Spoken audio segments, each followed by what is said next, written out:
കൊല്ലത്ത് സ്വകാര്യ പാരാമെഡിക്കൽ ഇൻസ്റ്റിറ്റ്യൂട്ടിന്റെ ഉടമ ജീവനൊടുക്കിയ സംഭവത്തിൽ പോലീസ് അന്വേഷണം ആരംഭിച്ചു. അഞ്ചൽ ഇടമുളയ്ക്കൽ സ്വദേശി അമൽ ശങ്കറാണ് മരിച്ചത്.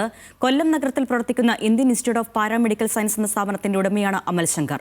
അംഗീകാരമില്ലാത്ത കോഴ്സുകളുടെ പേരിൽ പണം തട്ടിയെന്ന സ്ഥാപനത്തിനെതിരെ പരാതി ഉയർന്നിരുന്നു.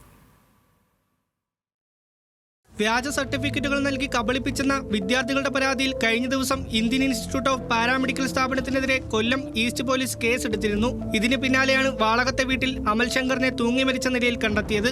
വീട്ടിൽ നിന്ന് ആത്മഹത്യാക്കുറിപ്പ് ലഭിച്ചിരുന്നു. സംഭവത്തിൽ അഞ്ചൽ പോലീസ് അന്വേഷണം ആരംഭിച്ചിട്ടുണ്ട്.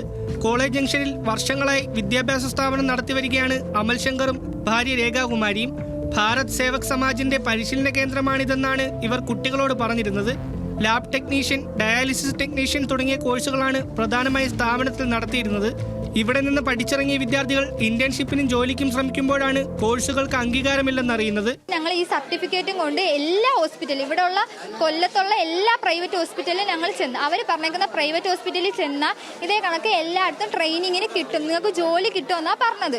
ഞങ്ങൾ എല്ലാ ഹോസ്പിറ്റലിലും ചെന്ന് ലാസ്റ്റ് ഇവിടെയുള്ള മെയിൻ ഹോസ്പിറ്റലിൽ NSC വരെ ചെന്നിട്ട് പോലും ഞങ്ങൾക്ക് ഇതിന് ജോലി കിട്ടത്തില്ല, ഇത് ആര് തന്ന സർട്ടിഫിക്കറ്റാണ്, ഇത് ഫേക്കാണ് എന്നൊക്കെ പറഞ്ഞപ്പോൾ ഞങ്ങൾ ഇത് അക്ഷയ വഴി തിരക്കിയപ്പോഴത്തേനും അവർ പറഞ്ഞതെന്ന് വെച്ചാൽ ഇതിന് വാല്യൂ ഇല്ല, ഇത് കൊണ്ട് ഇനി ഒന്നും ചെയ്യാൻ പറ്റത്തില്ല. കാരണം ഇതിനകത്ത് QR കോഡ് തന്നേക്കുന്നത് വേറെ ഉള്ള പിള്ളേരെ, നോർത്ത് ഇന്ത്യ അവിടെ ഉള്ള പിള്ളേരെ മാർക്ക് ലിസ്റ്റ് ഉൾപ്പെടെയാണ് ഇവിടെ തന്നേക്കുന്നത്. സർട്ടിഫിക്കറ്റുകളിലെ QR കോഡ് സ്കാൻ ചെയ്യുമ്പോൾ ചെന്നൈയിലുള്ള മറ്റ് വിദ്യാർത്ഥികളുടെ വിവരങ്ങളും കിട്ടിയിരുന്നു. ഇതേ തുടർന്ന് കുട്ടികൾ സ്ഥാപനത്തിലെത്തി ബഹളം വെച്ചിരുന്നു.